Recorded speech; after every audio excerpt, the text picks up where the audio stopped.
आश्विन मास की अमावस्या को श्रद्धालुओं ने गंगा में स्नान कर किया पितृ तर्पण।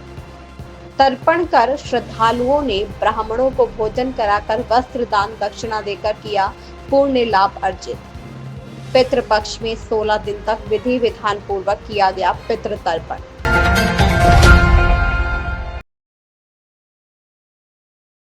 जनपद कासगंज के तीर्थ स्थल सोरो सूकर क्षेत्र में कल रविवार को आश्विन मास की अमावस्या को श्रद्धालुओं ने हरि की पौड़ी गंगा जी में स्नान कर अपने अपने पितरों को जल तर्पण किया।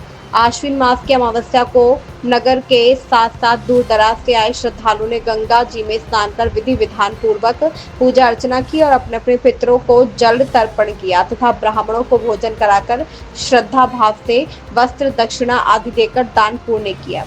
आपको बता दें कि पितृ तर्पण जनपद कासगंज के सोरो, लहरा, कचला और कादरगंज के गंगा घाट पर किया गया। पितृ अमावस्या को तीर्थ स्थल सोरो सुकर क्षेत्र में पितृ तर्पण श्री लड्डू वाले बालाजी वाले घाट पर आचार्य शशिधर शास्त्री जी, पंडित प्रागेश द्विवेदी और सक्षम द्विवेदी द्वारा कराया गया। इसके अलावा भगवान बरहा वाले घाट पर पितृ तर्पण आचार्य धर्म शास्त्री जी ने कराया। पितृ तर्पण इस वर्ष 7 सितंबर से लेकर 21 सितंबर तक विधि विधान पूर्वक चला। आचार्य शशिधर शास्त्री जी और आचार्य वीरेंद्र वल्लभ व्यास जी ने जानकारी देते हुए बताया कि पितृ तर्पण करने के क्या महत्व होते हैं, पितृ तर्पण किस प्रकार किया जाता है और पितृ तर्पण करने से मनुष्य को क्या पुण्य लाभ की प्राप्ति होती है। देखिए इस रिपोर्ट में। महाराज जी, क्या नाम है आपका? मेरा नाम आचार्य शशिधर द्विवेदी। महाराज जी, आज जैसे कि पितृ अमावस्या थी, तो पितृ अमावस्या पर जल तर्पण करने के क्या महत्व होते हैं महाराज जी? देखिए, यह 16 दिन का श्राद्ध पक्ष चला। भाद्रपद पूर्णिमा से लेकर के आश्विन मास की अमावस्या तक यह 16 दिन का पक्ष होता है। इसको पितृपक्ष कहा जाता है। इसमें हमारे पितर वायु रूप में पृथ्वी लोक पर आते हैं, इसलिए इसको पितृपक्ष कहा जाता है, जहाँ पितरों का निवास रहता है। तो पितरों के निमित्त जल तर्पण, पिंडदान और भोजन कराने से हमारे पितर प्रसन्न होकर के अपने अपने गंतव्य को स्वर्गलोक को जाते हैं और अपने वंशजों को आशीर्वाद देते हुए पुत्र पौत्र आदि धन धान्य की वृद्धि का आशीर्वाद देते हुए यहाँ से वो प्रस्थान करते हैं। जो लोग अपने पितरों का तर्पण नहीं करते, श्राद्ध नहीं करते, उनके प्रति क्रोधित होकर के जाते हैं और अपने वंशजों को शाप देते हुए जाते हैं, जिससे उनके वंशजों में किसी को पितृदोष है, किसी के घर में क्लेश है, किसी का विवाह नहीं हो रहा है, किसी के संतान उत्पन्न नहीं हो रही है, इत्यादि यह दोष दिखाई देते हैं। इसलिए प्रत्येक मनुष्य को चाहिए कि उसे अपने पितरों का जल तर्पण अवश्य ही करना चाहिए। महाराज जी, ये जो पितृ तर्पण चलता है, ये कब से कब तक चलता है?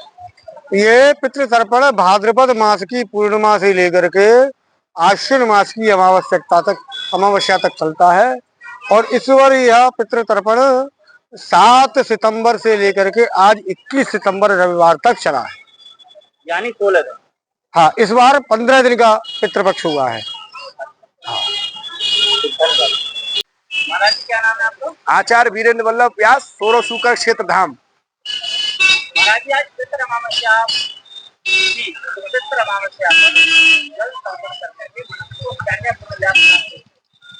देखो, आज सर्व पितृश्वर अमावस्या है। उस दिन देव तर्पण, ऋषि तर्पण और पितृ तर्पण तीनों ही तर्पण किए जाते हैं। हम पे 3 ऋण होते हैं: देव ऋण, ऋषि ऋण और पितृ ऋण। पितृ ऋण से मुक्त होने के लिए हमको पितृ तर्पण अवश्य करना चाहिए। पितृ तर्पण माना जैसे सोरो सूकर क्षेत्र धाम या गंगा का तट हो, सरोवर हो, गंगा या गंगा समान नदी हो, वहां तर्पण करना चाहिए। श्राद्ध कर्म 3 प्रकार के होते हैं।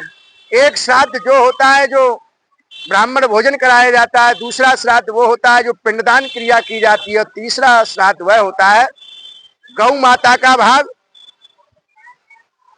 श्वान बलि, काक बलि और पशु पक्षी को भी दाना या खाने की वस्तु डालनी चाहिए। ये भी श्राद्ध के समान में ही माना गया है।